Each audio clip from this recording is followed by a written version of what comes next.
अथर्व गौरी की शादी को एक हफ्ता हो गया था, लेकिन बुआ दादी ने दोनों को करीब नहीं आने दिया। किसी न किसी बहाने से गौरी को मंदिर में ही सुला देती थी। गौरी भी परिवार की अहमियत समझती थी। वो किसी का दिल नहीं दुखाना चाहती थी। ना ही वह यह चाहती थी कि उसकी वजह से घर में झगड़ा ना हो जाए। यही बात थी कि वो दादी बुआ की हर बात बिना किसी सवाल के मान लेती थी। गौरी किचन में काम कर रही थी। जब से गौरी आई थी, शांति किचन में कम ही जाती थी। गौरी ने आते ही घर की सारी जिम्मेदारी संभाल ली थी और शांति ये सब देखकर कहीं ना कहीं खुश होती थी। फिर भी उनके दिल में एक बात खटकती थी कि गौरी को पहले अमन खरीद कर लाया था। अथर्व को भी दादी बुआ की हर चाल समझ आती थी, लेकिन वह इस बात से ही खुश था कि गौरी की शादी उससे हो गई थी। अब गौरी हमेशा के लिए उसके साथ रहने वाली थी। गौरी सबको ब्रेकफास्ट सर्व कर रही थी। सब आराम से अपना ब्रेकफास्ट कर रहे थे। तभी अथर्व ने कहा, माँ मैं गौरी को हनीमून पर ले जा रहा हूँ। दादी बुआ ने राम राम जपते हुए कहा, अरे नहीं नहीं, गौरी कहीं नहीं जा सकती है। अब सावन लगने वाले हैं। ये सावन के व्रत करेगी। सावन में ये सब अच्छा नहीं होता। गौरी कहीं नहीं जाएगी, समझा तू। गौरी चुपचाप किचन में चली गई। अधर्व को गुस्सा तो बहुत आ गया, लेकिन उसने सबके सामने कुछ कहना सही नहीं समझा। अधर्व थोड़ी देर में ब्रेकफास्ट करने के बाद ऑफिस जाने के लिए बाहर की तरफ निकला। वो गेट तक पहुंचता उससे पहले ही दादाजी ने उसे आवाज लगाकर अपने पास आने के लिए कहा। अथर्व दादाजी के पास आकर बोला, दादाजी मैं लेट हो रहा हूँ, जाने दीजिए। कुछ काम है तो पापा से कह दीजिए। दादाजी ने कहा, काम तो है, लेकिन काम सिर्फ तुमसे है, तुम्हारे पापा से नहीं। अथर्व पहले ही बहुत चिड़चिड़ा हो रहा था। दादाजी की बात सुनकर उसका दिमाग और ज्यादा खराब होने लगा। अथर्व ने कहा, ठीक है तो जल्दी जल्दी बताइए, क्या काम है। दादाजी ने मुस्कुराकर कहा, अथर्व क्या हुआ है, तुम इतना परेशान क्यों रहते हो। तुम्हारी नाक पर 24 घंटे गुस्सा क्यों रहता है। जब से तुम्हारी शादी हुई है तब से ही देख रहा हूँ बहुत चिड़चिड़े रहते हो। अरे मानता हूँ शादी के बाद सब चिड़चिड़े हो जाते हैं, लेकिन शादी के कुछ साल बाद चिड़चिड़े होते हैं। तुम तो शादी के दूसरे दिन से ही चिड़चिड़े हो गए हो। अथर्व ने कहा, आपको क्या बताऊं दादाजी, आप मुझसे उम्र में बहुत बड़े हैं, मैं नहीं बता पाऊंगा, अब मैं चलता हूँ। दादाजी ने फिर अथर्व को रोकते हुए कहा, अरे रुको बड़खुरदार, बड़ा हूं तो क्या तुम्हारी उम्र में नहीं था। पैदा हुआ और बूढ़ा हो गया। तुम जिस उम्र से गुजर रहे हो, हमने भी उस उम्र का पड़ाव पूरा किया है। रही बात कि मैं नहीं समझूंगा, तो बेटा अगर मैं नहीं समझता तो तुम इस दुनिया में नहीं आते। मैं सब कुछ समझता हूँ, तुम्हारे दिल की हालत भी, तुम्हारी गौरी के दिल की हालत भी, और तुम्हारी बुआ दादी की चालें भी। मैं घर का बड़ा हूं ना, ऐसी बातें कर नहीं सकता। इसलिए मैं और तुम मैन टू मैन बात करेंगे। दादाजी की बात सुनकर पहले तो अथर्व को हैरानी हुई, क्योंकि आज से पहले दादाजी ने कभी ऐसी बातें नहीं की थी। तीनों ही भाई बहन दादाजी से बहुत डरते थे। दादाजी के पास बैठना उन्हें जैसे सजा लगता था, खासकर अक्षित को। दादाजी अक्षित को हर बात पर डांटते थे, हर बात पर टोकते थे। लेकिन जब से अक्षित अपने विला में शिफ्ट हो गया था, दादाजी को घर खाली खाली सा लगने लगा था। इसलिए दादाजी में धीरे धीरे बदलाव आने शुरू हो गए थे।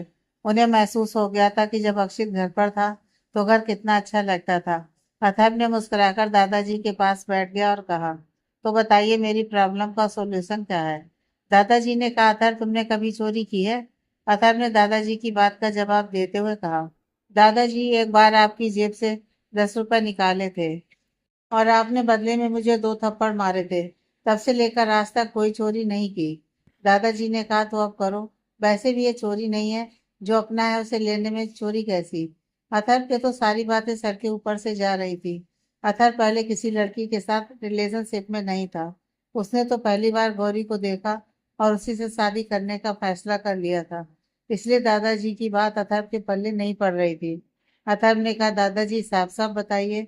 दादाजी ने अपने सर पर हाथ मारकर कहा, मुझे समझ में नहीं आता, तू विदेश क्यों गया था। तेरे जैसा लड़का विदेश जाकर भी पागल ही रहता है। इतना पैसा खर्च करके तुझे इंडिया से बाहर पढ़ने भेजा, और तुझे मेरी बातें समझ नहीं आती, तभी तो परेशान रहता है। अगर समझ आती तो अब तक अपनी प्रॉब्लम का सॉल्यूशन ढूंढ लेता, लेकिन नहीं, मुझे तुझे बताना पड़ रहा है। भगवान क्या कलयुग आ गया है, आजकल के बच्चे हाथ से निकलते जा रहे हैं। अथर्व ने हाथ बांध कर कहा, दादू ढंग से बताइए ना, आप मुझे क्या कहना चाहते हो, क्या चुराना है मुझे। दादाजी ने कहा, मुझे यकीन नहीं आता कि यह बात भी मुझे तुझे अपने मुंह से बोलकर बतानी पड़ेगी, क्योंकि तुझे गधे को इशारे तो समझ आते ही नहीं है। अरे लैपटॉप में बिजनेस का काम ही नहीं होता, और भी बहुत सारी चीजें मिल जाती हैं। लेकिन तू तो गधा का गधा ही रहा। अरे मैं कह रहा हूँ, गौरी से शादी हो गई है। गौरी अब तेरी ही है। तो उसके करीब जाने के लिए तुझे सबकी परमिशन क्यों लेनी है? तेरी गौरी जब मन करे तो उसे बाहर लेकर जाओ। बुआ दादी कौन होती हैं रोकने वाली? जल्दी से अतर मुझे दादा बना दे, ताकि जब मैं मरूं तो सोने की सीढ़ी मिले। अब जाकर अतर को समझ आया कि दादाजी क्या कहने की कोशिश कर रहे थे। तब अथर्व के चेहरे पर मुस्कुराहट आ गई, क्योंकि घर के बड़े की परमिशन जो मिल गई थी। सच तो कहा था, दादाजी की बात काटने की हिम्मत किसी में नहीं थी। तो दादाजी ने उसे हरी झंडी दिखा दी थी, तो दादी बुआ भी कुछ नहीं कर सकती। अथर्व ने मुस्कुराकर कहा, अच्छा दादाजी, गौरी को लेकर कहाँ जाऊं? दादाजी ने अपने सर पर हाथ मारकर कहा, अब यह भी मैं तुझे बताऊं? अथर्व ने बाहर जाते हुए कहा, थैंक यू दादाजी, आप टेंशन मत लीजिए। मैं आपको सोने की सीढ़ी पर ही चढ़ा कर रहूंगा। अथर्व चला गया और दादाजी के चेहरे पर भी मुस्कुराहट बड़ी हो गई। ठाकुर इंडस्ट्री। अक्षित अपने केबिन में बैठा था और रघुनाथ खन्ना बिल्कुल उसके सामने बैठे थे। अक्षित ने कहा, क्या हुआ मिस्टर खन्ना, जो आप अपने पैरों को तकलीफ देकर मेरे ऑफिस में मुझसे मिलने आए हैं? रघुनाथ खन्ना ने अकड़कर कहा, तुम जानते हो अक्षित मैं यहाँ क्यों आया हूँ? अक्षित ने कहा, हाँ जानता हूँ क्यों आए हैं, फिर भी आपके मुंह से सुनना चाहता हूँ। रघुनाथ खन्ना ने अक्षित के सामने मदद नहीं मांगना चाहता था, लेकिन रघुनाथ खन्ना जानता था कि अक्षित के अलावा पवन को कोई नहीं बचा सकता। रघुनाथ को अक्षित के सामने झुकना ही होगा। रघुनाथ ने कभी नहीं सोचा था कि अपने बच्चों की वजह से किसी के सामने सर झुकाना पड़ेगा। रघुनाथ खन्ना ने हिम्मत करते हुए कहा, मैं चाहता हूँ कि तुम पवन को इस केस से बाइज्जत बरी करवा दो। बदले में मैं तुम्हें तुम्हारी मुंहमांगी कीमत दूंगा, जितने तुमने सोचे भी नहीं होंगे। अक्षित ने हंसकर कहा, तो ऊँट पहाड़ के नीचे आ ही गया, आपको मेरी जरूरत पड़ गई। रघुनाथ खन्ना को अक्षित पर गुस्सा तो आ रहा था, लेकिन वह जानता था कि यह वक्त गुस्सा करने का नहीं है। उसे सच में अक्षित की जरूरत है। अगर अक्षित ने केस लड़ने से मना कर दिया तो कोई भी पवन को इस केस से बरी नहीं करवा सकता। अक्षित ने फिर भी हंसकर कहा, मैं ये केस लड़ूंगा, लेकिन मुझे पैसे नहीं चाहिए। अक्षित अपनी चेयर से खड़ा हो गया और अपने दोनों हाथ अपनी जेब में डालकर कहा, मुझे पैसे नहीं चाहिए मिस्टर खन्ना, मुझे आरिका सही सलामत चाहिए। आपके दिमाग में आरिका को मारने का जो ख्याल है, उस ख्याल को बाहर निकाल दीजिए। रघुनाथ खन्ना ने मन ही मन खुद से कहा, तुम एक बार पवन को आजादी दिला दो, उसके बाद मैं आरिका को भी मार दूंगा। फिलहाल तो मेरे पास हाँ करने के अलावा दूसरा कोई रास्ता नहीं है। रघुनाथ खन्ना अपने ही ख्यालों में था। तभी अक्षित ने फिर कहा, तो क्या सोचा है आपने? रघुनाथ खन्ना ने कहा, ठीक है, तुम पवन खन्ना को इस केस से आजाद करा दो, मैं आरिका की जान को बख्श दूंगा। अक्षित ने कहा, अपनी बात से पलट मत जाना। वैसे तो खन्ना की ये पुरानी आदत है कि वह अपनी बात से पलट जाते हैं। अगर आप अपनी बात से पलट गए तो मेरी बात का ध्यान रखिएगा, जो बचा सकता है वह डुबा भी सकता है।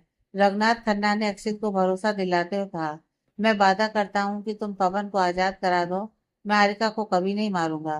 तुम अपनी जिंदगी आरिका के साथ खुशी खुशी बिता लेना। अक्षित और रघुनाथ ने दोनों ने एक दूसरे से हाथ मिलाया। रघुनाथ ठाकुर ऑफिस से चला गया। रघुनाथ के जाते ही सेरा केबिन में आया और कहा, मुझे नहीं लगता कि मिस्टर खन्ना अपनी बात पर अमल करेंगे। झूठ इनकी रग रग में है। अक्षित ने कहा, मैं जानता हूँ कि शायद ये पवन खन्ना को रिहा होते ही अपना वादा तोड़ देंगे, लेकिन अगर इन्होंने अपना वादा तोड़ने की कोशिश की तो मैं खन्ना परिवार को तोड़कर रख दूंगा। ठाकुर निवास। अथर्व जब ऑफिस से घर आया तो गौरी किचन में खाना बना रही थी। अथर्व ने सीधा किचन में जाकर गौरी को पीछे से गले लगाकर कहा, गौरी तैयार हो जाओ, मैं और तुम डिनर करने बाहर चलेंगे। गौरी ने कहा, मैं नहीं जा सकती, आप जानते हैं ना दादी बुआ गुस्सा हो जाएंगी। अथर्व ने कहा, दादी बुआ गुस्सा हो जाएंगी इसके तुम्हें बहुत फिक्र है, और मैं गुस्सा हो जाऊंगा इसलिए तुम्हें बिल्कुल फिक्र नहीं है। गौरी कुछ बोलती उससे पहले ही शांति किचन में आ गई। शांति को देखकर अथर्व ने गौरी को छोड़ दिया। अथर्व ने शांति को देखकर कहा, माँ मैं गौरी को डिनर पर ले जाना चाहता हूँ। तभी वहां दादी बुआ आ गई और दादी बुआ बोली, नहीं नहीं गौरी कहीं नहीं जाएगी। अथर्व को गुस्सा आ गया। अथर्व गुस्से में कुछ बोलने वाला था कि उससे पहले ही गौरी ने अथर्व का हाथ पकड़ लिया। लेकिन शांति दादी बुआ की बातों का जवाब देते हुए बोली, क्यों नहीं जाएगी गौरी बाहर? दादी बुआ ने कभी नहीं सोचा था कि शांति उनकी बात काटेंगी।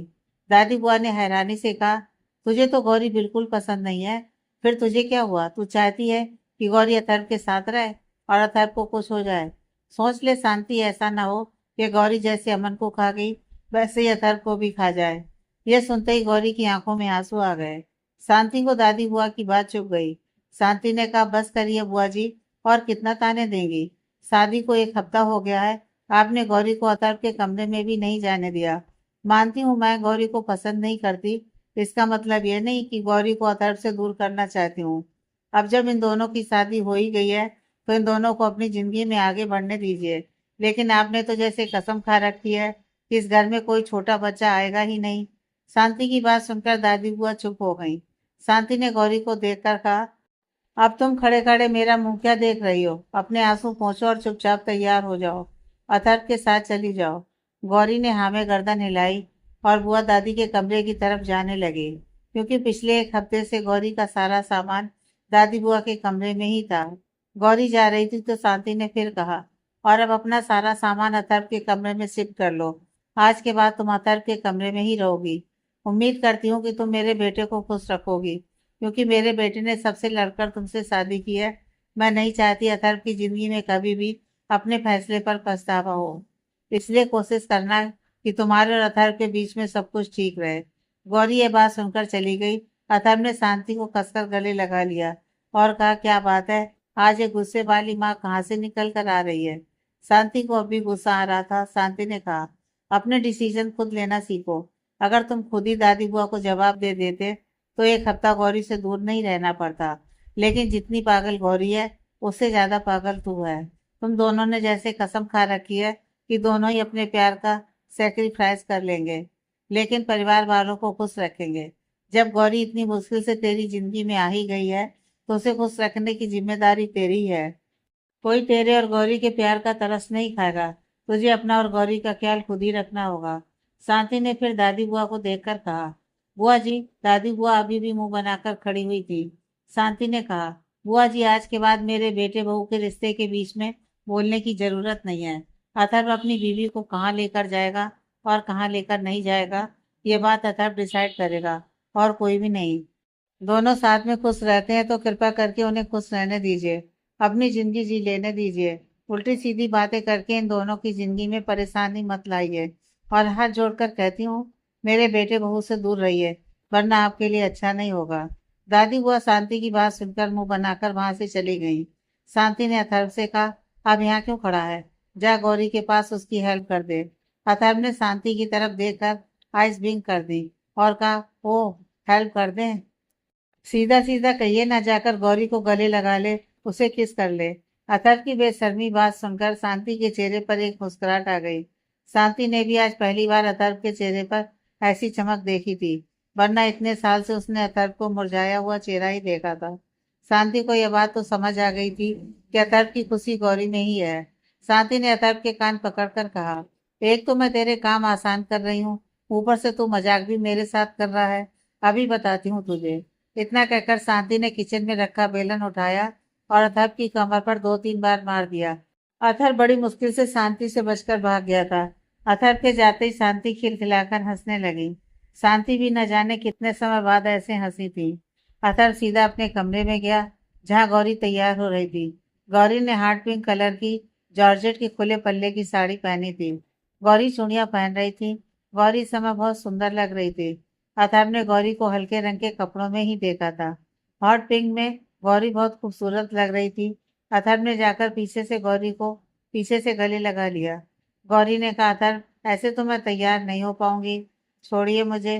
अथर्व ने कहा, तो जरूरत ही क्या है तैयार होने की? मैं तो तुम्हारे साथ समय बिताना चाहता हूँ, इसलिए बाहर जा रहा था। लेकिन माँ ने तो तुम्हें परमानेंटली मेरे कमरे में भेज दिया। अब बाहर जाने की जरूरत नहीं है। गौरी थोड़ा नाराज होते हुए बोली, इसका मतलब आप मुझे डिनर पर बाहर लेकर नहीं जाएंगे? अथर्व ने एक शरारती मुस्कान के साथ बोला, मैं तुम्हें खा लूंगा, तुम मुझे खा लेना, यही डिनर हो जाएगा। यह सुनते ही गौरी का तो बुरा सा मुंह बन गया। गौरी ने कहा, बहुत गलत बात है। आज मैं बहुत मन से तैयार हुई और आप कह रहे हैं कि हम बाहर नहीं जाएंगे। अथर्व बस गौरी को ही देख रहा था।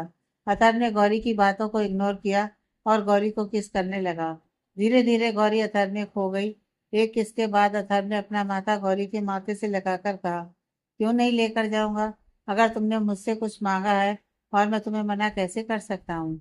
हम डिनर बाहर ही करेंगे। अब चलें। गौरी ने मुस्कुराकर हमें गर्दन हिला दी और अथर्व को कसकर गले लगा लिया। सालू कब से रुद्र का डाइनिंग टेबल पर इंतजार कर रही थी, लेकिन रुद्र अभी तक नहीं आया था। सालू रुद्र को कॉल करते करते थक गई, लेकिन रुद्र ने सालू का कॉल रिसीव नहीं किया। सालू को धीरे धीरे गुस्सा आने लगा, लेकिन इंतजार करने के अलावा उसके पास दूसरा कोई ऑप्शन नहीं था। करीब रात के 12:30 बजे रुद्र घर आया। रुद्र ने देखा सालू डाइनिंग टेबल पर खड़ी हुई रुद्र का इंतजार कर रही है। सालू बहुत गुस्से से रुद्र को देख रही थी, जैसे अभी उसे खा जाएगी। रुद्र सालू को देखकर समझ गया कि सालू इस वक्त बहुत गुस्से में है। रुद्र सफाई देते हुए कहा, सालू मेरी बात ध्यान से सुनो। जब तुम कॉल कर रही थी मैं मीटिंग में था, कॉल रिसीव नहीं कर सकता था। बहुत जरूरी क्लाइंट आए हुए थे, तो उन्हें अटेंड करना बहुत जरूरी था, वरना मुझे बहुत लॉस हो जाता। मेरी बात समझने की कोशिश करो। सालू आगे आती जा रही थी और रुद्र धीरे धीरे पीछे जा रहा था। सालू गुस्से में बोली, बहुत हो गया रुद्र। जब से तुमसे नाराज थी तब तुम मेरे आगे पीछे घूमते थे। अब मैं तुम्हारे साथ एक अच्छी जिंदगी बिताना चाहती हूँ, तब तुम मुझे इग्नोर कर रहे हो। आखिर चाहते क्या हो? लेट क्यों आए? और लेट आना था तो मुझे मैसेज करके कहा क्यों नहीं? बता देते एक बार। अगले ही पल सालू की आवाज नाराजगी से भर गई। सालू गुस्से में बोली, मैं तुम्हारे लिए इतनी अच्छी अच्छी चीजें बनाई थी और तुम इतना लेट आए हो। रुद्र सालू से बहुत दूर खड़ा था, क्योंकि उसे लगता था कि सालू के करीब गया तो पक्का सालू से मारेगी। रुद्र धीरे धीरे सालू के पास गया। रुद्र ने हल्का सा सालू को हाथ लगाकर कहा, ये ग्रीन चिली अभी भी नाराज हो? सालू की आंखें नम हो गईं। सालू ने कहा, तुम्हें मेरी नाराजगी से क्या ही फर्क पड़ता है? मैं नाराज रहूं या खुश रहूं? रुद्र खड़ा हुआ और सालू के पास पंजों के बल बैठकर कहा, सालू बहुत फर्क पड़ता है। तुम नहीं जानती। तुमने मेरा सुकून लौटा दिया, वह सुकून जो पिछले कितने सालों से ढूंढ रहा था। मेरे अंदर जो बेचैनी पिछले 5 सालों से बनी हुई थी, तुमने वह बेचैनी 5 दिन में ही खत्म कर दी। रुद्र ने अपना सर सालू की गोद में रख लिया। रुद्र ने कहा, सच कहता हूँ सालू, काम था इसलिए लेट हो गया। बहुत काम होता है, थक जाता हूँ। जल्द से जल्द तुम्हारे पास आने की सोचता हूँ। रुद्र सारी बातें इतनी फीलिंग के साथ कह रहा था कि सालू के हाथ रुद्र के बालों में चले गए। सालू रुद्र के बालों में धीरे धीरे हाथ चलाने लगी। सालू ने फिर हल्का सा मुस्कुराकर कहा, अच्छा रुद्र, अब बातें मत बनाओ, चलो खाना खा लो। सालू और रुद्र ने फिर डिनर खत्म किया और अपने कमरे में चले गए। अक्षित पवन खन्ना के केस की स्टडी कर रहा था। अक्षित दोपहर से ही स्टडी रूम में बैठा हुआ था। पवन का केस स्टडी कर रहा था। दोपहर से ही अक्षित ने कुछ नहीं खाया था। अक्षित जब कोई केस लेता था तो उसी में डूब जाता था। उसे वक्त का होश नहीं रहता था और ना ही भूख प्यास का। हारिका ने अक्षित को कई बार डिनर करने के लिए बुलाया, लेकिन हर बार अक्षित यही कह देता था, थोड़ी देर में आ रहा हूँ। हारिका ने अक्षत और रविका को खाना खिलाकर सुला दिया था और फिर वह स्टडी रूम में आ गई। हारिका ने खाने की प्लेट टेबल पर रखते हुए कहा, बस करो लाइफलाइन, कितना काम करोगे? अब तो खाना खा लो। दोपहर से देख रही हूँ इसी केस में उलझ गए हो। अक्षित ने अपने लैपटॉप पर उंगलियां चलाते हुए कहा, यह लास्ट केस है, उसके बाद मैं एक सुकून की जिंदगी जीऊंगा। एक बार पवन खन्ना को इस केस से बरी करवा दूं, उसके बाद मैं और तुम और हमारे बच्चे एक अच्छी जिंदगी बिताएंगे, जिसमें डर नहीं होगा। हारिका ने कहा, ठीक है, अच्छा तुम अपना काम कर लो, मैं तुम्हें अपने हाथ से खाना खिला दूंगी। हारिका ने अक्षित को अपने हाथों से खिला दिया। अक्षित भी काम करता हुआ हारिका के हाथों से ही खाना खाता रहा। हारिका अक्षित दोनों के बीच धीरे धीरे सब कुछ ठीक हो रहा था, लेकिन राज नाम का चैप्टर अक्षित को क्लियर नहीं था। खाना खिलाने के बाद हारिका ने कहा, आप कब तक काम करोगे? रात के 2 बजने वाले हैं, बाकी काम सुबह कर लेना। अक्षित ने कहा, हारिका कल सुबह पवन की हियरिंग है और मैं उसे कल ही बेल दिलाना चाहता हूँ और अगली सुनवाई में बरी। हारिका ने कहा, अक्षित एक बात कहूँ, तुम्हें नहीं लगता तुम गलत का साथ दे रहे हो? मैं भी जानती हूँ पवन खन्ना एक नंबर का बिगड़ा हुआ अय्याश इंसान है। करण खन्ना भी वैसा ही था। तुम्हें नहीं लगता कि पवन को बचाकर तुम एक शैतान को बचा रहे हो? अक्षित की नजरें अभी लैपटॉप पर थी, लेकिन चेहरे पर एक मुस्कान। अक्षित ने कहा, हारिका जब से तुमने मुझे धोखा दिया है, तब से मैं सही गलत का फर्क करना भूल गया, बस अपना फायदा देखता हूँ। अक्षित की बात सुनकर हारिका कहीं ना कहीं शर्मिंदगी महसूस कर रही थी। हारिका ने बिना कुछ कहे चुपचाप स्टडी रूम से जाने लगी, तो अक्षित ने उसे पीछे से आवाज लगाते हुए कहा, लेकिन अब तुम मेरे साथ जिंदगी बिताने आ गई हो तो शायद सही और गलत में फर्क कर लूं। अक्षित की बात सुनकर हारिका के फेस पर एक फीकी सी मुस्कान आ गई। अगले दिन अक्षित ब्रेकफास्ट कर रहा था। अक्षित ने कहा, हारिका आज बच्चों को तुम स्कूल से ले आना, मैं कोर्ट जा रहा हूँ। हारिका ने कहा, मैं भी चलूंगी। अक्षित ने हैरानी से हारिका को देखा और कहा, और तुम किस खुशी में चलोगी? तुम नहीं जाओगी। तुम बच्चों को स्कूल छोड़ो, उसके बाद अपने ऑफिस जाओ। हारिका अक्षित को जवाब देती हुई बोली, आज तुम 3 साल बाद केस लड़ने जा रहे हो, मैं देखना चाहती हूँ, इसलिए मैं भी तुम्हारे साथ कोर्ट चलूंगी। अक्षित ने थोड़ा सा गुस्से में कहा, मैं वहां फुटबॉल खेलने नहीं जा रहा हूँ जिसे तुम एंजॉय करने चलोगी। मुझे वैसे भी रघुनाथ खन्ना पर भरोसा नहीं है, इसलिए तुम घर पर रहो। हारिका ने इस बार अक्षित को जवाब नहीं दिया और मुस्कुराकर अपना ब्रेकफास्ट करती रही। अक्षित ने कहा, हारिका मैं तुम्हारी चुप्पी का मतलब समझता हूँ, जो कह रहा हूँ करो। तुम मेरे साथ नहीं आओगी मतलब नहीं आओगी। हारिका ने भी कोई जवाब नहीं दिया। अक्षित ने अपना सिर पकड़कर कहा, ठीक है चलो।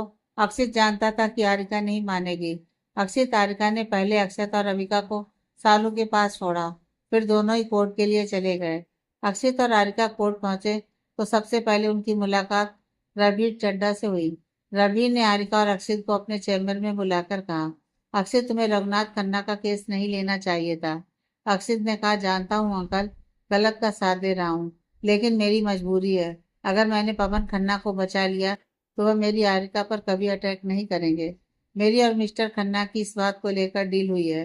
रणवीर ने कहा, रिटायर्ड ले चुका हूँ, आज राज से मिलने आया था। उम्र हो गई है मेरी और इसी उम्र के तजुर्बे से बोल रहा हूँ। रघुनाथ खन्ना अपनी बात पर कभी नहीं टिकेगा, नाक डसने की फितरत को कभी नहीं छोड़ सकता। अक्षित ने कहा, सब समझता हूँ अंकल, समझ लीजिए खुद को एक मौका दे रहा हूँ। रघुनाथ खन्ना ने अगर गलती की तो उन्हें बर्बाद करते हुए मुझे कभी भी पछतावा नहीं होगा। रणवीर ने कहा, ठीक है, जैसा तुम्हें सही लगे कर लो, लेकिन मैं तो फिर भी यही कहूंगा, रघुनाथ खन्ना वादे का पक्का नहीं है। ऐसे हजारों वादे उसने हजारों लोगों से किए और तोड़े भी हैं। अक्षित ने मुस्कुराकर कहा, मुझसे किया हुआ वादा उन्होंने तोड़ा तो उन्हें बहुत भारी पड़ेगा। यकीन नहीं आता तो आप खुद देख लेना। थोड़ी देर में सब कोर्ट रूम में थे। अक्षित पवन का केस लड़ रहा था। कोर्ट रूम में बैठे हुए सारे सीनियर जजों, वकील जानते थे कि पवन खन्ना गलत है, लेकिन अक्षित ने ऐसे ऐसे फैक्ट सामने रखे कि सबकी बोलती बंद हो गई। सारे सीनियर इस बात से हैरान थे कि अक्षित ने खन्ना का केस लिया है। इतने साल बाद अक्षित ने वापसी की थी और पहला ही केस उसने गलत के लिए लड़ा था। रघुनाथ खन्ना अपने बेटे सौरभ के साथ वहां आए थे। अक्षित फुल डेडिकेशन के साथ पवन का केस लड़ रहा था। हारिका अक्षित को देख रही थी और उसे कहीं ना कहीं घबराहट भी हो रही थी। हारिका जानती थी अक्षित गलत कर रहा है, लेकिन गलत भी तो हारिका के लिए ही कर रहा था। देखते ही देखते अक्षित ने पवन खन्ना की बेल करवा दी। अक्षित हारिका के साथ कोर्ट से बाहर आ रहा था और तभी रास्ते में उसे रघुनाथ खन्ना मिल गया। अक्षित ने कहा, मिस्टर खन्ना, मैं आपके पोते की बेल करवा दी है और अगली सुनवाई में बाइज्जत बरी भी करवा दूंगा। बस आप अपने वादे से मत पलटना। रघुनाथ खन्ना हारिका को देखा, जो अक्षित की बाजू पकड़े खड़ी थी। रघुनाथ खन्ना ने कहा, बेफिक्र रहो अक्षित, मैं तुम्हारी बीवी को कुछ नहीं करूंगा। तुम तो बस मेरे पोते को बाइज्जत बरी करवा दो। अक्षित ने कहा, बेल करवाना मुश्किल था मिस्टर खन्ना, बाइज्जत बरी करवाना मुश्किल नहीं है। बहुत आसान हो गया है पवन का केस। मैं अगली सुनवाई में पवन को इस केस से आजाद करवा दूंगा। रघुनाथ खन्ना पवन और अपने बेटे को लेकर वहां से चला गया। अक्षित हारिका को लेकर विला वापस आ गया। अक्षित सोफे पर बैठा हुआ बोला, हारिका बहुत थक गया हूँ, रुद्र को फोन करके कह दो अक्षत और अविका को ले आएगा। हारिका ने कहा, आज उन्हें वहीं रहने देते हैं। अक्षित हारिका को देखकर हैरानी से कहा, लेकिन मेरा कुछ भी करने का मूड नहीं है। अक्षित की बातें सुनकर हारिका की आंखें बड़ी हो गई। हारिका ने अक्षित के सीने पर मुक्का मारकर कहा, तुम पागल हो, मैंने कब कहा कि वह सब करना है। सालू का फोन आया था, वह कह रही थी कि अक्षत और अविका को आज वहीं रखना चाहती है। अक्षित वही सोफे पर लेटता हुआ बोला, और मुझे लगा तुम्हारा मूड बन गया, इसलिए तुम बच्चों को यहाँ नहीं लाना चाहती। आरका के चेहरे पर एक मुस्कुराहट आ गई। आरका ने अक्षित के पास बैठकर अक्षित का सर अपनी गोद में रख लिया, फिर मुस्कुराकर कहा, वैसे आइडिया बुरा नहीं है। अक्षित तो अभी आंखें बंद किए हुए आरिका की गोद में लेटा हुआ था। थोड़ी देर बाद अक्षित ने कहा, आरिका, राज ने तुम्हें ब्लैकमेल किया था। आरिका को इस बात की उम्मीद अक्षित से नहीं थी। अक्षित की बात सुनकर आरिका के चेहरे की हवाइयां उड़ गईं। आरिका को लगा अक्षित कोई रोमांटिक बात बोलेगा, लेकिन उसने तो ऐसी सिचुएशन में अलग ही सवाल कर दिया था। आरिका अपने ख्यालों में ही थी कि अक्षित ने फिर से कहा, आरिका तुमने मेरे सवालों का जवाब नहीं दिया। क्या राज ने तुम्हें ब्लैकमेल किया था? आरिका ने मन ही मन सोच लिया था कि आज अक्षित को सब कुछ सच सच बता देगी। आरिका ने एक गहरी सांस लेकर कहा, अक्षित तुम तो जानते ही हो कि मुझे प्रियंका ने ब्लैकमेल किया था। फिर तुम्हारा केस रणवीर चड्ढा ने छोड़ दिया था। तुम्हें कोई लॉयर नहीं मिल रहा था, इसलिए जज ने तुम्हें 5 साल की सजा सुना दी। कोर्ट रूम में बैठे हुए बहुत सारे वकील तुम्हारी फांसी की डिमांड कर रहे थे, लेकिन रणवीर अंकल ने प्रूव कर दिया था कि तुम नशे में थे। इसलिए ना चाहते हुए भी जज ने तुम्हें 5 साल की सजा सुना दी। जब मुझे इस बारे में पता चला कि तुम्हें 5 साल की सजा हो गई है, तो मैं खुद को बहुत कमजोर महसूस करने लगी। मुझे समझ में नहीं आ रहा था कि मैं तुम्हें कैसे बचाऊं। मैं खुद को जैसे तैसे संभाला और रणवीर अंकल से मिलने चली गई। मैंने सोचा कि उनसे रिक्वेस्ट करूंगी तो वो तुम्हारा केस ले लेंगे, लेकिन मेरी किस्मत ने साथ नहीं दिया। रणवीर अंकल किसी मिनिस्टर का केस लड़ने के लिए मुंबई जा चुके थे। मुझे वहां राज मिला। इतना कहकर आरिका चुप हो गई। अक्षित ने अभी अपनी आंखें बंद की हुई थी। अक्षित ने कहा, मैं सुन रहा हूँ, आगे बोलो। राज मिला तो राज ने तुमसे क्या कहा? आरिका कुछ कहती उससे पहले ही घर की डोरबेल बजी। आरिका और अक्षित की बात बीच में ही रह गई। आरिका ने गेट खोलकर देखा तो सामने रीना और रेहान खड़े थे। अक्षित उन दोनों को देखकर हैरान हो गया। अक्षित ने कभी नहीं सोचा था कि रीना और रेहान उसके घर आएंगे। हारिका ने अच्छे से दोनों का वेलकम किया और दोनों को सोफे पर बिठाया, फिर उनके लिए पानी और मिठाई लेकर आई। अक्षित तब तक बैठ गया था। अक्षित ने रेहान को देखकर कहा, क्या बात है अंकल, आज आप मेरे घर, कोई खास वजह? रेहान ने कहा, अक्षित हमने विशाखा और विक्रम की शादी तय कर दी है। अगले महीने दोनों की शादी है। हम तुम दोनों को इनवाइट करने आए हैं। अक्षित ने मुस्कुराकर कहा, हम जरूर आएंगे। अक्षित रेहान और रीना के पास बैठकर बातें करने लगा। तभी विक्रम भी वहां आ गया। विक्रम को देखकर रीना ने कहा, हमने इनवाइट कर दिया है, तेरा आना जरूरी नहीं था। विक्रम ने मुस्कुराकर कहा, माँ हर जगह बेइज्जती करती रहती हो, मैं क्या अक्षित भैया से मिलने नहीं आ सकता? विक्रम ने टेबल पर रखी हुई चाय उठाई और आरिका के पास किचन में चला गया। आरिका सबके लिए डिनर तैयार कर रही थी। विक्रम ने चाय की सिप लेते हुए कहा, क्या बात है ब्यूटीफुल गर्ल, खाना बनाना आ गया? आरिका ने कहा, हाँ अक्षित ने सिखा दिया। वैसे तुम बताओ, तुमने विशाखा को कैसे मनाया? मैंने तो सुना था कि विशाखा तुम्हें भाव नहीं देती।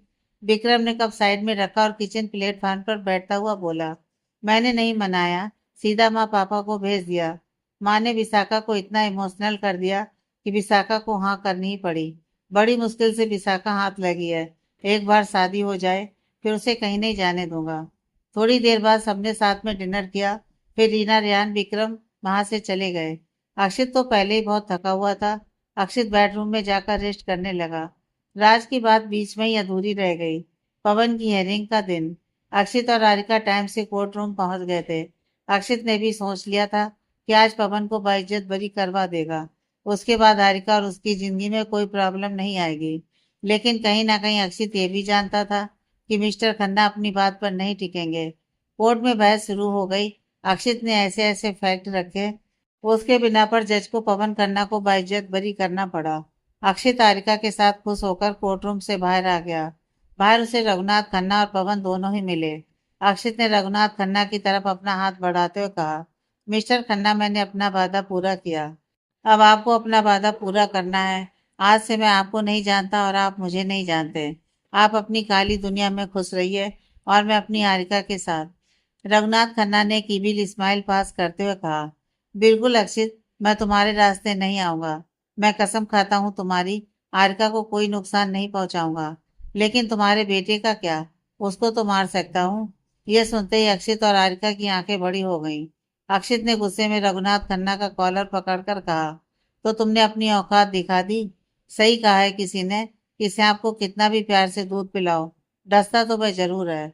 रघुनाथ खन्ना ने अक्षित से अपना कॉलर छुड़वाते हुए कहा, मैंने तुमसे वादा किया था कि मैं हारिका को कुछ नहीं करूंगा, लेकिन ऐसी कोई बात नहीं की थी कि मैं तुम्हारे बेटे को कुछ नहीं करूंगा।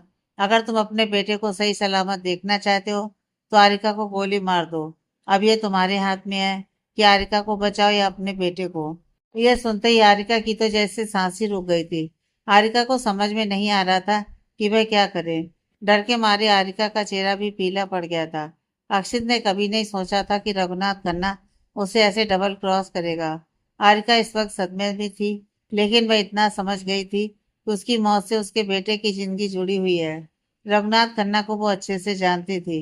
रघुनाथ खन्ना एक नंबर का घटिया और बुरा इंसान था। वो सच में अक्षत को मारते हुए एक बार भी नहीं सोचेगा। आरिका ने आसपास खड़े हुए पुलिस ऑफिसर की तरफ देखा और चुपके से एक ऑफिसर की रिवॉल्वर निकालकर अपने सीने पर रख ली।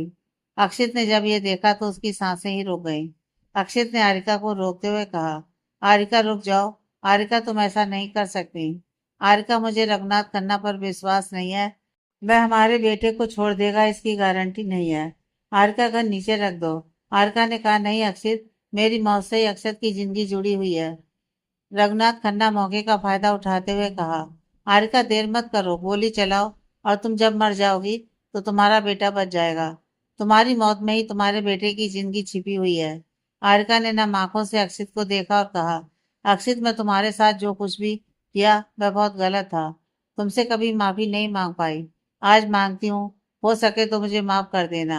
वहां पर राज भी आ गया था। पुलिस और आसपास के बहुत सारे लोग आरिका को रोकने की कोशिश कर रहे थे, लेकिन आरिका के दिमाग में बस एक बात घूम रही थी, वह मरेगी तभी अक्षत बचेगा। राज ने कहा, आरिका तुम इतनी कमजोर नहीं हो। मैंने तुम्हें लड़ते हुए देखा है, तुम ऐसा नहीं कर सकती। आरिका ने राज की तरफ देखकर कहा, लेकिन राज मुझे यह करना होगा। आरिका ने फिर अक्षित की तरफ देखकर कहा, अक्षित मेरा प्यार पवित्र और सच्चा है। मैंने तुम्हारे अलावा किसी को नजर भरकर नहीं देखा। मुझे नहीं पता तुम मेरे बारे में क्या सोचते हो, लेकिन मैं हमेशा ही तुम्हारे बारे में अच्छा सोचा। मेरी गलती की वजह से जो कुछ तुमने सहा उसके लिए मैं बहुत शर्मिंदा महसूस करती हूँ। जानती हूँ कभी भी तुम्हारी नज़र में उठ नहीं पाऊंगी, लेकिन हो सके तो मेरी गलती को माफ कर देना। पता नहीं उस वक्त मुझे क्या हो गया था कि तुम्हारी अच्छाइयों को इग्नोर करके मैंने तुमसे अपनी बहन का बदला लेने के लिए इल्जाम लगा दिया। अक्षत मेरे बच्चों का ख्याल रखना और अक्षत को बचा लेना, कहकर आरिका ने खुद को गन से शूट कर लिया। आरिका जमीन पर गिरती उससे पहले ही अक्षित ने उसे अपनी बाहों में थाम लिया। अक्षित के मुंह से एक दर्द भरी चीख निकल गई। आरिका। रघुनाथ खन्ना के चेहरे पर एक शैतानी स्माइल आ गई। रघुनाथ खन्ना ने पवन को लेकर वहां से चले गए। अक्षित आरिका के गालों को थपथपा रहा था। आरिका मैंने तुम्हें माफ कर दिया। आरिका को देखकर अक्षित की आंखों से आंसू बह रहे थे। अक्षित को समझ में नहीं आ रहा था कि वह क्या करे। राज ने अक्षित को संभाला और फटाफट से एम्बुलेंस बुलाकर आरिका को अस्पताल में एडमिट करवा दिया। राज अक्षित दोनों कॉरिडोर में खड़े थे। अक्षित अपने होश में नहीं था। आरिका को गोली लगी है, यह सुनकर सालू और रुद्र भी वहां आ गए। थोड़ी देर में इंस्पेक्टर विवेक भी वहां पहुंच गया। राज ने विवेक को देखकर कहा, अक्षित का बेटा अक्षत कहाँ है, उसका पता करो। विवेक ने कहा, लेकिन राज हुआ क्या है? राज ने अपने सर पर हाथ मारकर कहा। खन्ना ने मौके का फायदा उठाया और आरका ने खुद को शूट कर लिया। कोर्ट रूम के बाहर जो कुछ भी हुआ वह सब कुछ राज ने विवेक को विस्तार से बता दिया। विवेक ने कहा, अक्षित की गलती है। सब जानते हैं रघुनाथ खन्ना कितना घटिया इंसान है, और अक्षित ने फिर भी उस पर भरोसा किया। रघुनाथ खन्ना ने अक्षित के बारे में कुछ बताया? राज ने नामे गर्दन हिला दी। विवेक और राज दोनों अक्षित को देख रहे थे। अक्षित ऑपरेशन रूम से बाहर दीवार से टेक लगाकर खड़ा था। अक्षित को देखकर लग रहा था कि जैसे उसके अंदर जान ही ना हो। अगर आरिका को कुछ हो गया तो अक्षित खुद को संभाल नहीं पाएगा।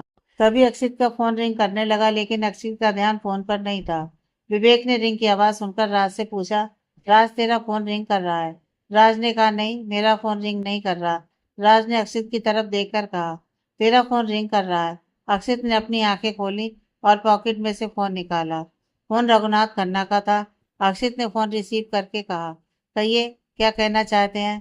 रघुनाथ खन्ना ने फोन पर कहा, तुम्हें क्या लगता है अक्षित, एक लड़की मेरे पोते को मारकर चली जाएगी और मैं उसे ऐसे ही जिंदा छोड़ दूंगा? मैंने आरिका को खुद की जान लेने पर मजबूर कर दिया। अक्षित ने बहुत धीरे से पूछा, मेरा बेटा कहाँ है? रघुनाथ खन्ना ने कहा, मैंने कहा था ना, मैं वादे का पक्का हूँ। तुम्हारा बेटा मेरे फार्म हाउस में है, आकर ले जाओ। अक्षित ने गुस्से से दीवार पर हाथ दे मारा। अक्षित बहुत गुस्से में हॉस्पिटल से बाहर जाने लगा। रुद्र ने अक्षित को रोकने की कोशिश की, लेकिन अक्षित नहीं रुका। विवेक और राज भी अक्षित के पीछे पीछे चले गए। रुद्र ने सालू के पास आकर कहा, सालू तुम घर में से किसी को बुला लो, मैं अक्षित जीजू के साथ जा रहा हूँ। सालू इस वक्त बहुत रो रही थी। सालू ने कहा, प्लीज रुद्र, अक्षत को सही सलामत लेकर आना। सभी बाहर आ गए। अक्षित ने अपनी गाड़ी स्टार्ट की और रुद्र गाड़ी में जल्दी से बैठ गया। विवेक अपनी पुलिस की वर्दी में था। विवेक ने कांस्टेबल को देखकर कहा, तुम गाड़ी लेकर पुलिस स्टेशन वापस चले जाओ, मैं अपने पर्सनल काम से बाहर जा रहा हूँ। विवेक ने अपनी कैप और अपना रिवॉल्वर कांस्टेबल को पकड़ा दी।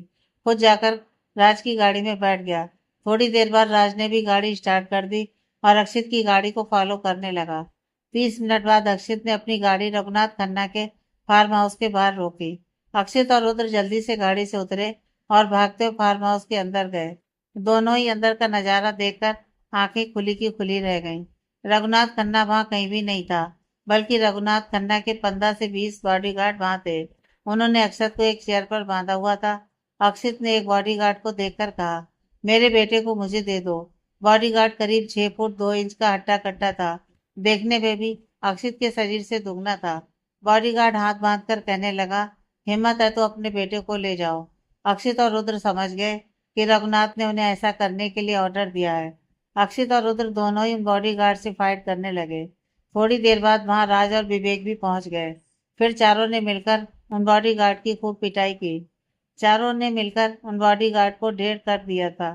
तभी एक बॉडीगार्ड ने अक्षित को बंदूक से पॉइंट करके कहा, बहुत लड़ लिए तुम लोग, अब तो या तो तू मरेगा या तेरा बेटा।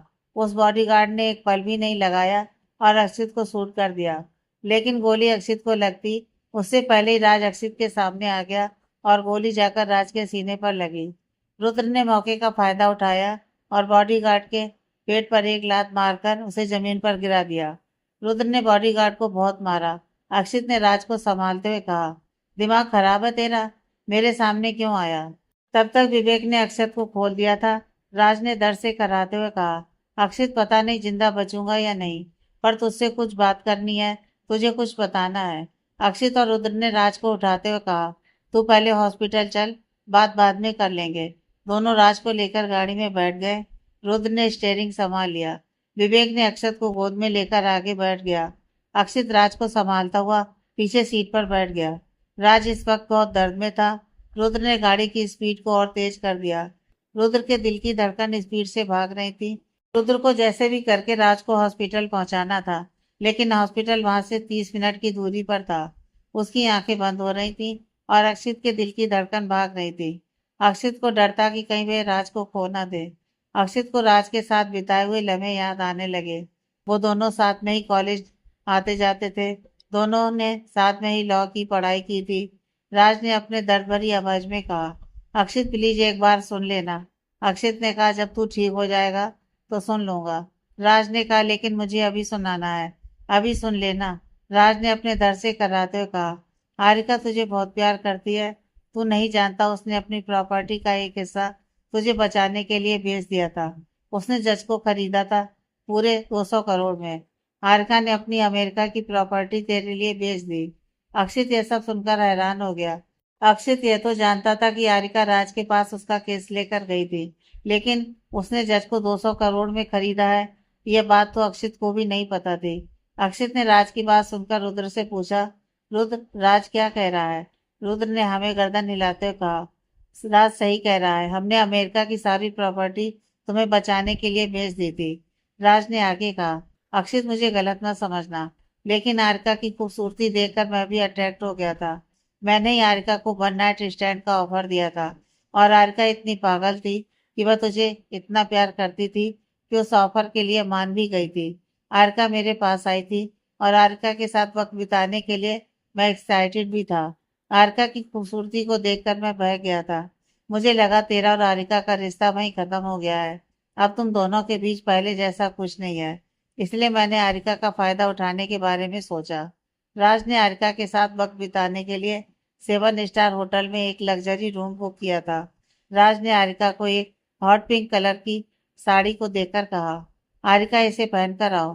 हारिका जिंदा लाश की तरह खड़ी हुई थी, जैसे उसके अंदर जान ही नहीं थी। हारिका राज से साड़ी लेकर बाथरूम में चली गई। हारिका उस वक्त प्रेग्नेंट थी और उसने यह बात राज को नहीं बताई थी।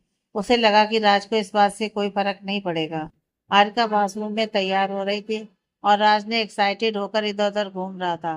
तभी राज का हाथ हारिका के पर्स पर लग गया। राज का हाथ लगने से पर्स का सारा सामान बाहर फैल गया। राज ने देखा तो उसमें जहर था। जहर देखकर राज का दिल बहुत ही तेजी से धड़कने लगा।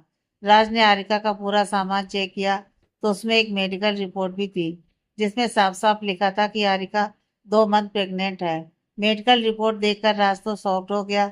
उसने कभी नहीं सोचा था कि हारिका प्रेग्नेंट हो सकती है। राज की सोच से बाहर था कि हारिका अक्षित के बच्चे को रख सकती है। राज की सारी एक्साइटमेंट एक पल में ही खत्म हो गई। राज को अब रियलाइज हो गया था कि वह हारिका के साथ कितना गलत कर रहा है। हारिका के साथ तो छोड़ो, अपने दोस्त के साथ भी कितना गलत कर रहा है। हारिका तो राज के पास हेल्प लेने आई थी और राज ने उसका फायदा उठाने की कोशिश की। राज अपने ही ख्यालों में था, तभी हारिका बाथरूम से बाहर आ गई। राज ने हारिका का चेहरा ध्यान से देखा तो सिवाय उदासी और दर्द के उसके चेहरे पर कुछ नहीं था। चेहरा देखकर ही लग रहा था कि हारिका बाथरूम में रो रही थी। हारिका ने भी सोच लिया था कि वह अक्षित को किसी भी तरह से बचाकर ही रहेगी, चाहे उसके लिए उसे कुछ भी क्यों ना करना पड़े। राज इतना तो समझ गया था कि इस केस में जितना अक्षित ने सहा है, उससे कहीं ज्यादा हारिका ने सहा है। हारिका की गलती थी, लेकिन गलती करने के बाद भी हारिका ने बहुत कुछ सहा था।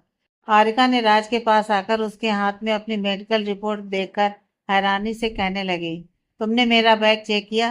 तुम होते कौन हो मेरा बैग चेक करने वाले? तुम्हें जो चाहिए मैं देने के लिए तैयार हूँ। मुझे जितनी जल्दी हो सके मुझे यहाँ से जाने दो।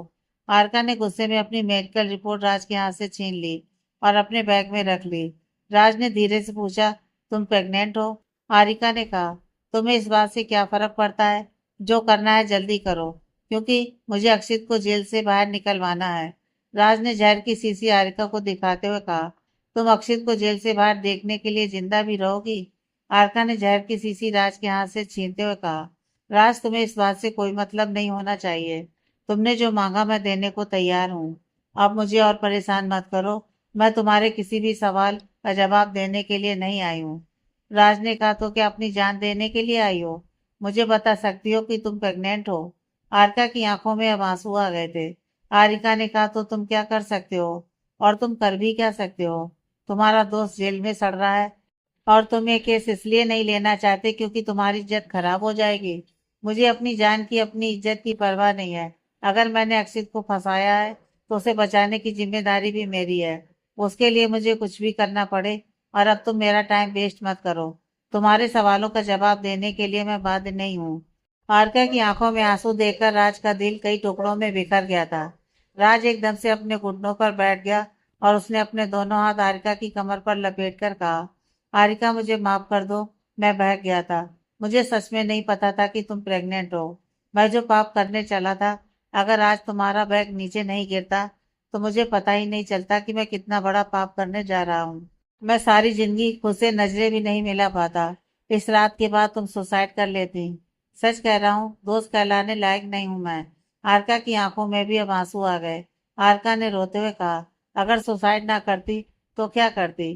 तुम्हारे साथ रात बिताने के बाद अक्षित के सामने जाने की हिम्मत नहीं थी मेरी। तुमने तो उसके केस से अपना पल्ला झाड़ ही लिया, जैसे अक्षित कभी तुम्हारा दोस्त था ही नहीं। जब अक्षित को तुम्हारी सबसे ज्यादा जरूरत है, तब तुमने अक्षित का साथ छोड़ दिया। तुम खुद को दोस्त कहते हो, दोस्त के नाम पर दबा हो तुम तो अपने दोस्त की ऐसी हालातों में भी उसका फायदा उठा रहे हो। अब उठ जाओ, अपनी इन हरकतों से मुझे और ज्यादा परेशान मत करो। राज जमीन से उठकर खड़ा हो गया। राज की आंखों में आंसू आ गए थे। हारिका अपना सर पकड़कर वहीं सोफे पर बैठ गई। राज के पास कहने के लिए शब्द नहीं थे कि वह हारिका से किस तरह से माफी मांगे। आज राज को अपनी गलती का एहसास हो रहा था। राज को रियलाइज हो रहा था कि वह सच में कितना बड़ा सेल्फिश इंसान है। दोनों के बीच करीब 30 मिनट तक खामोशी बनी रही। हारिका ने अपने आंसू पोंछे और खुद के इमोशंस को कंट्रोल करते हुए कहा, राज मुझे बस ये बताओ, तुम ये केस लड़ोगे या नहीं? राज ने कहा, हारिका मैं ये केस जरूर लड़ूंगा। मैं जानता हूँ मेरे गुनाह कम नहीं हो जाएंगे, लेकिन पश्चाताप तो कर ही सकता हूँ। राज ने हारिका को सिनाबिला छोड़ दिया। राज ने अक्षित के केस को जीतने के लिए अपनी पूरी जी जान लगा दी। फिर भी अक्षित का केस बार बार तारीख पर तारीख चला जाता। लास्ट में राज ने हारिका को जज खरीदने की सलाह दी और हारिका ने अमेरिका की अपनी सारी प्रॉपर्टी बेचकर जज को खरीद लिया। Flashback and. राज अस्पताल पहुंच गया था। अक्षित राज को अस्पताल में एडमिट करवा चुका था। राज बेड पर लेटा हुआ था और उसने अक्षित का हाथ पकड़ा हुआ था। डॉक्टर ने अक्षित को देखकर कहा, प्लीज बाहर जाइए, हमें पेशेंट का ऑपरेशन करके बुलेट निकालनी है। राज ने अक्षित के हाथ पर अपनी पकड़ कसते हुए कहा। फिर उस दिन से लेकर आज तक मैं तुमसे और राधिका से माफी ही मांग रहा हूँ। सच कहता हूँ, अगर तुमने मुझे माफ नहीं किया तो मेरे मरने के बाद मुझे सुकून नहीं मिलेगा। प्लीज मुझे माफ कर दो। अक्षित ने राज का हाथ अपने गालों पर लगाकर कहा। राज, तुझे मेरे साथ खन्ना को बर्बाद करने में मदद करनी होगी। तुझे कुछ नहीं होगा, मैं तुझे और राधिका को खो नहीं सकता। तुझे जल्दी से ठीक होना होगा, फिर हम दोनों बियर पियेंगे, पार्टी करेंगे। अब जाकर राज के दिल का गिल्ट खत्म हुआ। राज ने अक्षित का हाथ छोड़ दिया। अक्षित ऑपरेशन रूम से बाहर आ गया। 3 घंटे बाद डॉक्टर आरिका के ऑपरेशन रूम से बाहर आए और उन्होंने कहा, आरिका का ऑपरेशन सक्सेसफुल रहा, लेकिन 24 घंटे तक कुछ कह नहीं सकते। होश में आने पर ही कुछ कह पाएंगे। डॉक्टर की बात सुनकर अक्षित के दिल में एक दर्द सा उठा। अक्षित ने कहा, क्या मैं आरिका को देख सकता हूँ, उससे मिल सकता हूँ, उसके पास बैठ सकता हूँ? डॉक्टर ने कहा, आप उनके पास बैठ सकते हैं, लेकिन प्लीज ध्यान रहे कि पेशेंट डिस्टर्ब ना हो। अक्षित ने रुद्र की तरफ देखकर कहा, मैं आरिका के पास हूँ, तुम दोनों चले जाओ। रुद्र और सारू जाने के लिए तैयार नहीं थे, लेकिन फिर भी अक्षत और अविका का ध्यान रखते हुए दोनों जाने के लिए तैयार हो गए। जाते वक्त रुद्र ने विवेक से हाथ मिलाया और कहा, अक्षित जीजू का ध्यान रखना। विवेक ने कहा, तुम दोनों बेफिक्र होकर चले जाओ। जब तक राज का ऑपरेशन चल रहा है मैं यहीं रहूंगा। राज के पास भी तो कोई एक चाहिए, उसके पापा भी यहाँ नहीं है। रुद्र और सालू अक्षत को लेकर वहां से चले गए और अबिका तो पहले ही घर पर थी। अबिका घर पर शांति के पास थी। अक्षित जाकर आरिका के पास स्टूल पर बैठ गया। अक्षित को आरिका के साथ बिताए हुए हर पल याद आने लगे। आरिका की इतनी गलती भी नहीं थी जितना उसने बलिदान कर दिया। आरिका ने अक्षित के साथ जो कुछ भी किया वह एक गलत फहमी के चलते किया, और जब उसे सच पता चला तब उसने अपना सब कुछ अक्षित को बचाने में लगा दिया। 2 घंटे बाद अक्षित ने अपने कंधे पर किसी का हाथ महसूस किया। अक्षित ने चेहरा उठाकर देखा तो विवेक खड़ा था। विवेक ने एक हल्की मुस्कुराहट के साथ कहा, राज अब ठीक है, उसे अब कल ही होश आएगा। अक्षित स्टूल से खड़ा हुआ और उसने कसकर विवेक को गले लगा लिया। अक्षित रोना चाहता था, लेकिन विवेक के सामने वह रोया नहीं। विवेक इस वक्त अक्षित की हालत समझ रहा था। विवेक ने अक्षित को संभालते हुए कहा, अक्षित सब कुछ ठीक हो जाएगा, अब तुम्हें टेंशन लेने की जरूरत नहीं है, मैं राज के पास ही हूँ। अक्षित, हारिका और राज पूरी तरीके से ठीक हो जाएं, फिर मिलकर उस खन्ना की बैंड बजाएंगे। बुड्ढे के पैर कबर में है, लेकिन अपनी हरकतों से बाज नहीं आता। वो भी लीगल तरीके से फंसाएंगे, तो टेंशन मत ले, तेरे पास पुलिस भी है और लॉयर भी। अक्षित विवेक से दूर हुआ और कहा, थैंक्स यार, तुम दोस्तों के भरोसे ही तो जिंदगी जी रहा हूँ। अक्षित विवेक दोनों ही राज के पास आ गए। राज इस वक्त बेहोश था। अक्षित ने अपने मन में खुद से कहा, राज तुमने गलती की थी, लेकिन मुझे बचाने के लिए अपनी जान की बाजी लगा दी। थोड़ी देर राज के पास बैठने के बाद अक्षित वापस से आरिका के पास आ गया और पूरी रात आरिका के पास ही रहा। कभी खड़ा हो जाता, कभी बैठ जाता, कभी सोफे पर लेट जाता, लेकिन एक पल के लिए भी सोया नहीं। एक तो अक्षित को टेंशन थी, कहीं आरिका पर फिर से हमला ना हो जाए। दूसरा, अक्षित की आंखों में नींद भी नहीं थी, वह बस आरिका की आवाज सुनना चाहता था। दूसरे दिन शाम के वक्त आरिका की धीरे धीरे आंखें खुली तो उसने अपने सामने अक्षित को देखा। अक्षित को देखकर आरिका ने धीरे से अपने बेटे को आवाज दी, अक्षत। तभी आरिका के कानों में दो आवाज आई, मम्मा मैं यहाँ हूँ। आरिका ने अपना हल्का सा फेस घुमाकर देखा तो अक्षत सालू की गोद में और अबिका रुद्र की गोद में उसे ही देख रहे थे।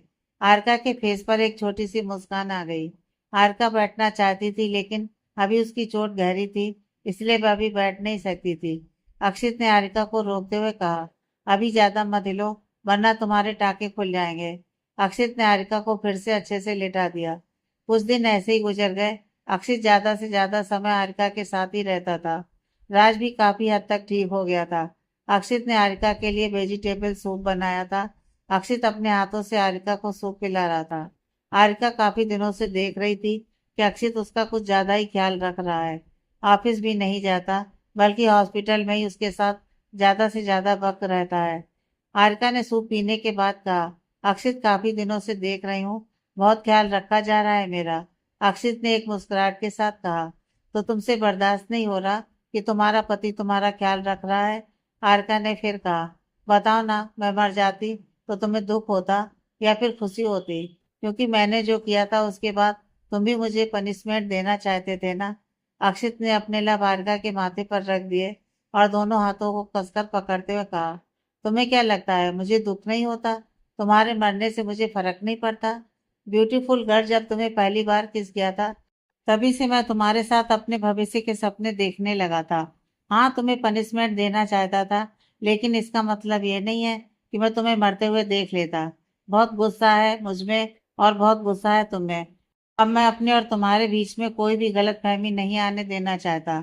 अब हमारे बीच में कोई भी कड़वाहट नहीं होगी, कोई क्वेश्चंस नहीं होगा, कोई शक नहीं होगा, कोई पर्दा नहीं होगा और कोई रहस्य नहीं होगा। अक्षित बहुत ही फीलिंग्स के साथ कह रहा था कि आरिका की आंखों से आंसू बहने लगे। आरिका ने कहा, राज ने तुम्हें सब कुछ सच सच बता दिया ना? अक्षित ने आरिका की आंखों को चूमते हुए कहा, राज ने मुझे सब कुछ सच सच बता दिया। यह भी बता दिया कि तुमने मेरे लिए कितना बलिदान दिया है। आरिका अक्षित के गले लगकर फूट फूट कर रोने लगी। आरिका ने कहा, अक्षित मैं सच कह रही हूँ, राज ने मुझे छुआ तक नहीं है। वह खुद अपनी गलती के लिए पछता रहा है। न जाने उसने कितनी बार मुझसे माफी मांग चुका है। अक्षित ने आरिका को अपनी बाहों में कसते हुए कहा, आरिका तुम्हें राज को माफ कर देना चाहिए। तुम नहीं जानती उसने मेरे लिए अपने सीने पर गोली खाई है। फार्म हाउस में जो कुछ भी हुआ, अक्षित ने आरिका को सब कुछ बता दिया। आरिका ने पूछा, अब राज की तबीयत कैसी है? अक्षित ने कहा, राज अब ठीक है।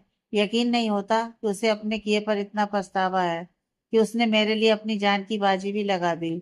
और तुम मुझे इतना प्यार करती हो कि मेरे लिए अपनी इज्जत की परवाह नहीं की। आरिका अब भी अक्षित की बाहों में रो रही थी। अक्षित ने आरिका को जैसे तैसे चुप करवा दिया। 2 महीने 15 दिन बाद आरिका गोल्डन कलर का लहंगा पहनकर तैयार हो रही थी। अक्षित ने एक ब्लैक कलर का ब्लेजर पैंट पहना हुआ था और ब्राउन शर्ट पहनी हुई थी। अक्षित ने आरिका को पीछे से गले लगाकर कहा, ब्यूटीफुल गर्ल, बहुत ब्यूटीफुल लग रही हो। आरिका अक्षित की तरफ घूम गई और अक्षित के गले में बाहें डालती हुई बोली, सच्ची लाइफलाइन, बहुत ब्यूटीफुल लग रही हूँ। अक्षित ने हमें गर्दन हिलाते हुए कहा। आरिका के लबों की तरफ झुकने लगा। आरिका ने शर्माकर अपनी नजरें नीची कर ली। अगले ही पल अक्षित ने अपने लबों को आरिका के लबों पर रख दिया और किस करने लगा। कुछ मिनट बाद अक्षित आरिका से दूर हुआ और आरिका के माथे से माथा लगाकर सांस लेने लगा। आरिका ने आंखों को बंद कर रखा था। वह तो अक्षित की सांसों को महसूस कर रही थी। अक्षित फिर से आरिका की तरफ झुकने लगा। तभी पीछे से अक्षत और अविका की आवाज आई। अक्षत ने अपने दोनों हाथ कमर पर रखकर कहा, आप दोनों इतने पास खड़े होकर क्या कर रहे हो? अविका ने कहा, मम्मा जल्दी चलिए ना, मुझे सालू मामी से मिलना है। आरिका अक्षित ने जैसे ही अक्षत और अविका की आवाज सुनी, दोनों ही एक दूसरे से दूर खड़े हो गए। अक्षत ने अक्षित को देखा तो अक्षित के लिप्स पर हल्की लिपस्टिक लगी हुई थी।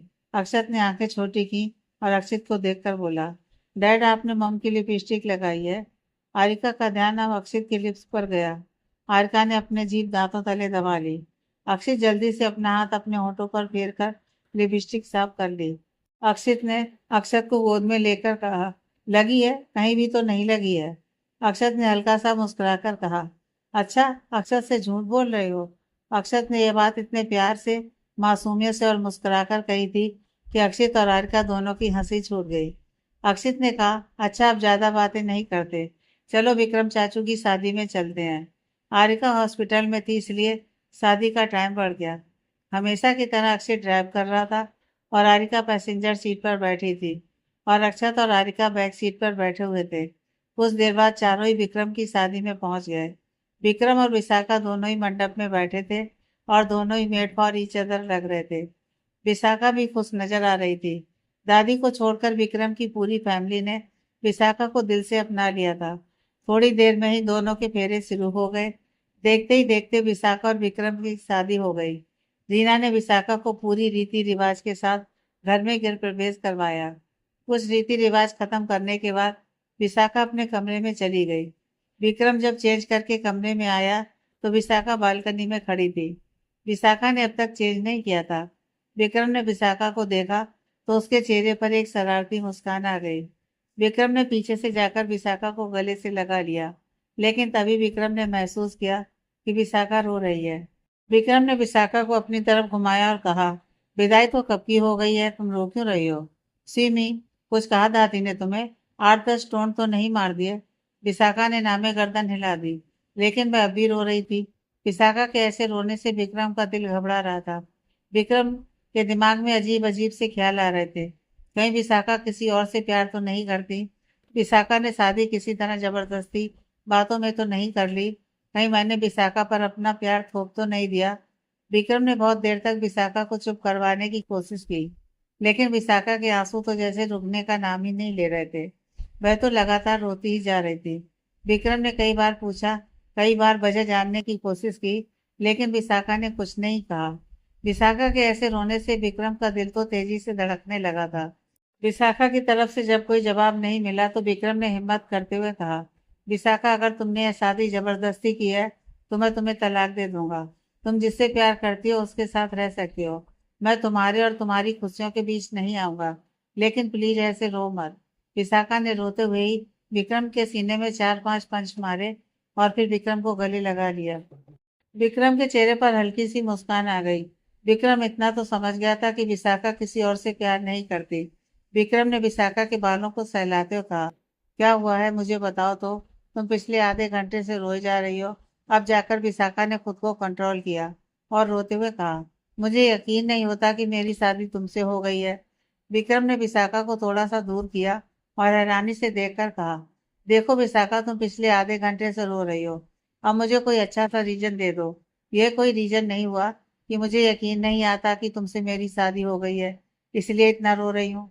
विशाखा ने कहा, मैंने कभी नहीं सोचा था कि मेरी बारात आएगी। मैं कभी नहीं सोचा था कि मेरी शादी होगी। मुझे तो लगता था कि मैं एक अनाथ हूँ और अनाथ को कभी खुशियां नहीं मिलती। विक्रम, तुमने मुझे सब कुछ दे दिया। तुम्हारे माँ बाप कितने अच्छे हैं, मुझे कितना प्यार करते हैं। एक बार भी मुझे ऐसा महसूस नहीं होने दिया कि मैं अनाथ हूँ या मेरा इस दुनिया में कोई नहीं है। विक्रम ने कहा, मेरी दादी ज्यादा अच्छी है। तुम्हें नहीं पता, तुम अभी मेरी दादी से टकराई नहीं हो। विक्रम की बात सुनकर विशाखा के चेहरे पर एक मुस्कान आ गई। विक्रम ने कहा, जितना हंसना है हंस लो, लेकिन अपनी कमर मजबूत कर लेना। मेरी दादी को छीलना इतना आसान नहीं है। पूछना कभी गौरी से कि कितना कुछ बर्दाश्त करके गई है। विशाखा ने अपना सर विक्रम के सीने पर रखते हुए कहा, वह भी मुझे पसंद करने लगेंगी। विक्रम ने हंसकर कहा, मुश्किल नहीं है, नामुमकिन है। लेकिन अगर उन्होंने तुम्हें परेशान किया तब तो मैं उन्हें छोड़ूंगा नहीं। विशाखा ने कहा, अच्छा, अब इस बारे में बाद में बात करेंगे। आराम कर लेते हैं, मैं चेंज करके आती हूँ। विशाखा जाने के लिए पलटी तो विक्रम ने उसे पकड़कर कहा, विशाखा, आज भी चेंज करोगी? रहने दो ना, कुछ और करते हैं। विशाखा ने हल्का सा मुस्कुराकर कहा, विक्रम, मैं सच में थक गई हूँ, प्लीज आज नहीं। विक्रम ने विशाखा का दिल रखने के लिए विशाखा का हाथ छोड़ दिया। विशाखा थोड़ी देर में चेंज करके बेड पर लेट गई। विक्रम पहले ही लेटकर अपनी मोबाइल में ईमेल चेक कर रहा था। विशाखा धीरे धीरे ही सड़क कर विक्रम के पास आ गई। विक्रम देख तो फोन में रहा था, पर उसका ध्यान विशाखा पर था। विक्रम विशाखा की हरकतों को नोटिस कर रहा था और मन ही मन मुस्कुरा रहा था। विक्रम अभी भी जानबूझकर फोन की स्क्रीन को ही देख रहा था। विशाखा धीरे धीरे विक्रम के बिल्कुल पास आ गई। विक्रम ने मोबाइल टेबल पर रखा और एक झटके में विशाखा के ऊपर आ गया। विक्रम ने विशाखा के चेहरे पर उंगलियां घुमाते हुए कहा, खुद को ज्यादा स्मार्ट समझती हो? क्या कह रही थी तुम? थक गई हो? अभी बताता हूँ थकना किसे कहते हैं। इतना कहकर विक्रम ने अपने लबों को विशाखा के लबों पर रख दिए और धीरे धीरे दोनों ही अपने प्यार की दुनिया में खो गए। विक्रम खुश था, उसे उसका प्यार मिल गया।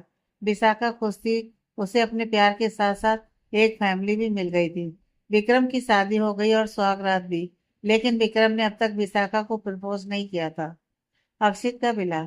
अक्षित स्टडी रूम में बैठकर काम कर रहा था। काफी रात हो गई थी। अक्षित अब तक बेडरूम में नहीं गया था। आरका भी बेडरूम में बैठकर लैपटॉप में अपना काम कर रही थी। आरका ने टाइम देखा तो रात के 3 बज रहे थे। आरका ने हैरानी से खुद से कहा, अक्षित अभी तक नहीं आया, जाकर देखती हूँ क्या कर रहा है।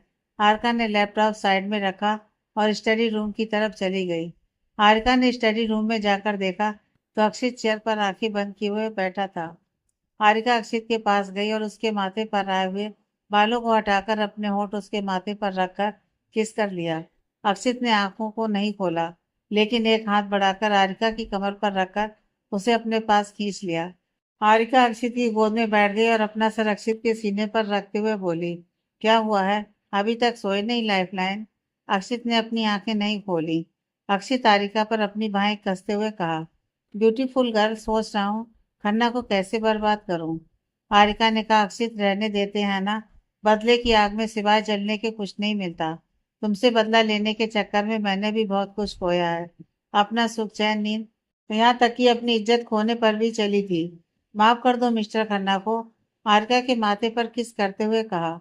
हारिका, मैं खन्ना को माफ भी कर दूं, लेकिन खन्ना तुम्हें कभी माफ नहीं करेगा। उसे यह तो पता चली गया होगा कि तुम बच गई हो। वह तुम पर दोबारा हमला करेगा, इसलिए मैं उसे इस बार मौका नहीं देना चाहता। हारिका ने अक्षित की बाहों में समाते हुए कहा, जैसा तुम्हें ठीक लगे कर लो। बस मेरे बच्चों को कुछ नहीं होना चाहिए, और ना ही उनके बाप को। हारिका की बात सुनकर अक्षित के चेहरे पर मुस्कान आ गई। उसने अपनी बाहें फिर से हारिका पर कस दी। अक्षित ने मुस्कुराकर कहा, तुम बेफिक्र रहो, अक्षय तविका को कुछ नहीं होगा। लेकिन अक्षय तविका के बाप को जरूर कुछ होगा। रघुनाथ खन्ना की अपने बॉडीगार्ड के साथ किसी मीटिंग अटेंड करने के लिए जा रहे थे। रघुनाथ खन्ना की गाड़ी के आगे 4 गाड़ियां और रघुनाथ खन्ना की गाड़ी के पीछे 4 गाड़ियां चल रही थी। अक्षित ने विवेक रुद्रराज के साथ मिलकर पूरी तैयारी करी हुई थी। रघुनाथ खन्ना की गाड़ियां सबसे पीछे थीं। राज ने उन गाड़ियों के सामने कुछ नुकीली चीजें डाल दी, जिसकी वजह से वह गाड़ियां रुक गईं। रुद्र ने दूसरी साइड गाड़ियों के टायर पर साइलेंट रिवॉल्वर से निशाना लगाया, और दूसरी गाड़ियां भी रुक गईं। रघुनाथ खन्ना इस सबसे बेखबर अपनी गाड़ी में लैपटॉप पर काम करने में बिजी था। रघुनाथ खन्ना की गाड़ी के पीछे जो 4 गाड़ियां चल रही थीं, चारों ही रुक गई थी, और रघुनाथ खन्ना को इस बात की खबर भी नहीं थी। रघुनाथ खन्ना की गाड़ी राइट साइड को मुड़ने लगी। विवेक ने इस बात का फायदा उठाया, और जैसे ही खन्ना की गाड़ी राइट साइड में मुड़कर जाने लगी, विवेक ने अपनी जीप उसके सामने खड़ी कर दी। इस टाइम रघुनाथ खन्ना की गाड़ी उस रोड पर अकेली थी। जो गाड़ियां रघुनाथ खन्ना की गाड़ियों से आगे जा रही थीं, वह काफी दूर आगे चली गई थी। अक्षित ने उन गाड़ियों को वापस आने से रोकने के लिए कुछ आदमी हायर किए हुए थे। विवेक ने जीप रघुनाथ खन्ना की गाड़ी के सामने ही खड़ी की थी, तो ड्राइवर ने खन्ना की गाड़ी को रोक दिया। खन्ना ने ड्राइवर से पूछा, क्या हुआ है, गाड़ी यहाँ क्यों रोक दी। ड्राइवर ने अपने पीछे देखकर कहा, सर आगे किसी पुलिस की जीप खड़ी है। रघुनाथ खन्ना पूरे एटीट्यूड के साथ कहा, उतर कर जाओ और उससे पूछो सड़क पर अपनी जीप क्यों लगाई हुई है बीच में, हटाओ जीप को। ड्राइवर गाड़ी से उतरा और विवेक की गाड़ी के पास जाकर विवेक से कहा, सर आपने यह गाड़ी यहाँ क्यों लगाई है, साइड कर लीजिए, खन्ना सर मीटिंग के लिए लेट हो रहे हैं। विवेक ने भी अकड़ कर कहा, अपने खन्ना साहब से जाकर कहिए कि उन पर किसी ने इल्जाम लगाया है कि उनकी गाड़ी में ड्रग्स रखे हुए हैं, और हमें उनकी तलाशी लेनी है। विवेक ने जो कहा, ड्राइवर ने वही बात आकर रघुनाथ खन्ना को बता दी। रघुनाथ खन्ना को गुस्सा आ गया, और गुस्से में वह गाड़ी से उतर गया। रघुनाथ खन्ना ने गुस्से में विवेक के पास जाकर कहा, यह क्या बदतमीजी है, पुलिस में हो तो क्या अपनी पोस्ट का नाजायज फायदा उठाओगे। विवेक ने मुस्कुराकर कहा, बिल्कुल उठाऊंगा मिस्टर खन्ना, आप पर किसी ने कंप्लेन किया है, आप गाड़ी में ड्रग लेकर अपने किसी क्लाइंट को देने के लिए जा रहे हैं। खन्ना का गुस्सा बढ़ता जा रहा था। खन्ना ने विवेक को पॉइंट करते हुए कहा, दिमाग खराब है तुम्हारा, तुम जानते हो मैं कौन हूँ। तुम्हें क्या लगता है मैं अपने क्लाइंट से ड्रग सप्लाई करूंगा, और करूंगा तो ऐसे करूंगा, अपनी गाड़ी में ले जाकर। विवेक ने कहा, अगर आप इतने शरीफ हैं तो अपनी गाड़ी चेक क्यों नहीं करने देते।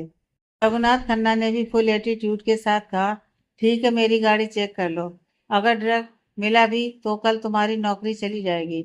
विवेक को भी रघुनाथ खन्ना को देखकर गुस्सा था। विवेक ने कहा, चलिए देखते हैं मिस्टर खन्ना, मेरी नौकरी जाती है या आपकी इज्जत।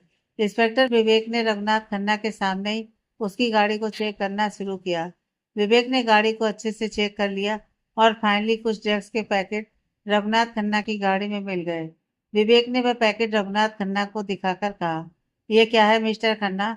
ड्रग्स के पैकेट को देखकर रघुनाथ खन्ना ने गुस्से में कहा, विवेक तुम अच्छे से जानते हो ये पैकेट मेरे नहीं है, तुम मुझे फंसा रहे हो।